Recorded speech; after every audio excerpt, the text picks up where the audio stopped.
Who's that? Hey Wolf. Hey Vic. Hello. Are we going hunting? Yeah. What are we doing?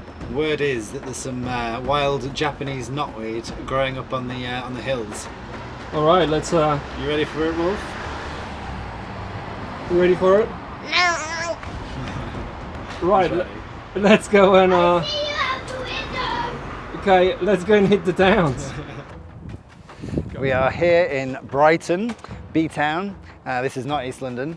We're on the hunt for Japanese knotweed, which is Britain's most invasive plant species. Imagine if asparagus and bamboo had a child, a very beautiful child. This delicious edible wild plant is beautiful, but it is the scourge of British gardening. If you find it on your property might devalue up to 15% just by having the knotweed on your property. The good news is that it's absolutely delicious. So we're here in Brighton with this ominous figure on the horizon. This is Andy, King Forager of Brighton. He's going to show us the knotweed, the joy, the magic. Thank you so much, Andy, for helping us with the knotweed hunt. Andy, which way is the knotweed? There she blows. There she blows. How's a fence going to stop it? Not at all. Welcome to Andy's Japanese knotweed farm. Arigato. Arigato. I'm not sure. Andy decided that we have to speak Japanese to the knotweed. Konnichiwa, Andy. Hi. Utsukushi. This is amazing. There's so much of it, Andy. Is it still tender? It is. You can feel it. Oh wow. Yeah. That's the sound of the That's the knotweed. sound. Yeah. Just like underripe raspberries, rhubarb.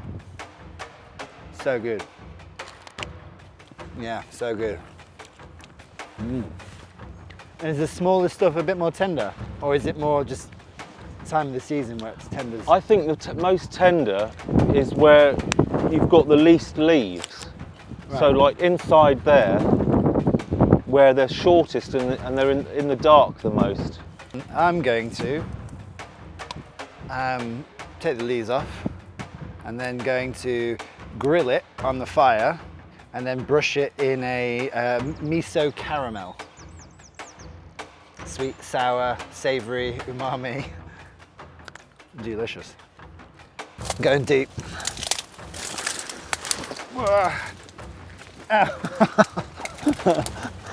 Well, I'm immersed in a Japanese knotweed forest here in Brighton. The fun we have. Slicey, slicey, stabby, stabby. Here we go. Look at that.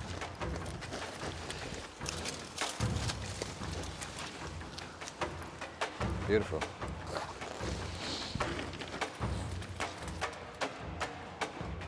It's actually a very shallow root plate. Yeah. What does root plate mean? Here's actually part of the root. See, and you want to leave that here. You don't want that going anywhere else. Can you feel how tender it is? Parts of it and the bits that are tougher. Yeah. When we had cider in Brighton, we put knotweed on the menu every April, and a bunch of customers freaked out. They were so afraid that it was going to somehow land in their pockets or their bags and go home to their gardens. Is the fear, the pandemonium real? You know, is this cause for that kind of concern?